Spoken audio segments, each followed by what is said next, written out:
Hello, this is David from Murray Magic Sales Training. This is the first ever video that I'm doing on my journey to becoming a sales trainer. And this all comes from me being at the National Achievers Congress in Kuala Lumpur, Malaysia, just last week. And we had the likes of Grant Cardone, Gary Vee, and some really spectacular speakers last week, including local favorite Peng Joon. And these guys really inspired me to do something, to change the way that I'm thinking, to change the way that I am going about my life. And one of the things that I picked up upon was the fact that I want to do what they are doing. It's something that I've always loved. It's something that I've always enjoyed. And I think that starting the journey now makes sense at the age of 29. So a little background from me. I started off life wanting to be an actor, and that career was great fun. I started a theatre company with a group of friends. We put on some fantastic shows. The company still exists to this day, but of course I'm not so much involved in the productions for the last few years. From that, I had a fabulous director at the time, a chap called Ben Oldfield, who said to me, David, acting's going well for you, but maybe you want to see if there's another avenue that you can channel those skills. And he suggested a lawyer.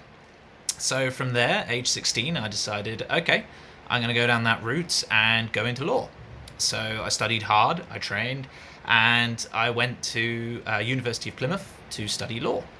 And, you know, I won't lie, during that time, the 3 years, I had fabulous time and I learned a lot, but I also could have done a lot better. So I came out with a lower second class degree in law, but that was enough to get me into law school in London. And I went to BPP Law School in Holborn, and I did that course for a year, but the end result was I actually failed the bar. So of the 21 exams that I had to sit that year, I actually failed 19. So that too short was enough for me to fail the bar completely. So not knowing what to do, I was then in a bit of a flux. I was doing work in a charity call center for some time, and I didn't know what to do. I really didn't know what to do. And that was when I was discovered by a Singaporean company doing commercial real estate. And that got me back into sales. And I say back into sales because during my studies, I was always working. So I was working in call centers, selling insurance over the phone. So I was channeling those skills that I'd learned, plus everything I'd learned at law school, plus everything I'd learned studying as an actor, and went to Singapore. And I had a fantastic, very successful 2 years in Singapore, and then decided to do something a little bit different. So I tried my own business. And the business is still going, but it's something that I can now let that work whilst I'm focusing on other things. So I have been working several other jobs during this time, and it's now come to the point where I want to do more than just sales. I want to transfer the skills that I've learned to you, to everybody watching this, and to everybody who is interested in sales techniques. And I want to be there for you. Just like Grant has been there, just like Gary has been there, just like Peng Joon has been there. I want to share my insights to the level of success that I've had in sales around the world. I've sold to the UK, US, Canada, Singapore, Malaysia, Australia, Hong Kong, Japan, you name it, I've sold there. And I want to pass these skills on to you. So I hope you follow this channel and you follow me on my journey as I look to become a sales trainer. But of course, you have to start somewhere. And today is that somewhere for me. So I hope you follow me, and I'm always going to include something in these videos that you can take away.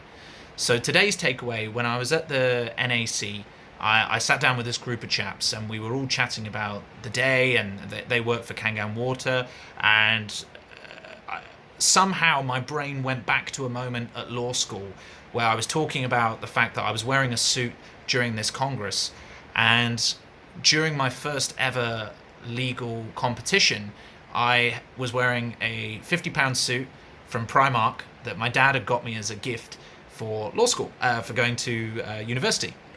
And it was a wonderful gift. It was a great suit. But during the competition, I was given 5 out of 10 for presentation. And even though I did progress to the next round, I wondered what that meant. And so I asked the judges, and they said, well, you need a better suit. Simple as that. And I thought, right, okay, well, if I'm going to win this competition, I need a better suit. So I went down to the local shops. I spent, I think, how much was it in the end? It was about £120, which doesn't sound like much, but for a student at the time that was earning, I think, approximately 80 quid a week from my part-time job, of which most of that went to the rental of the house I was staying in, it was a lot of money for me. But I made that decision to spend the money, even though I didn't really have the money, because I wanted to succeed in that competition. And I won that competition. The first ever first-year law student to win the internal moot. And that set up many other competitions that I won at that university, nationally, and I even went on to the international rounds of the Jessup competition, of which I now judge on an international basis. It all started from that moment where I decided it doesn't matter that I can't afford this. I need this. This is something that I need to do. And that set me up for where I am today.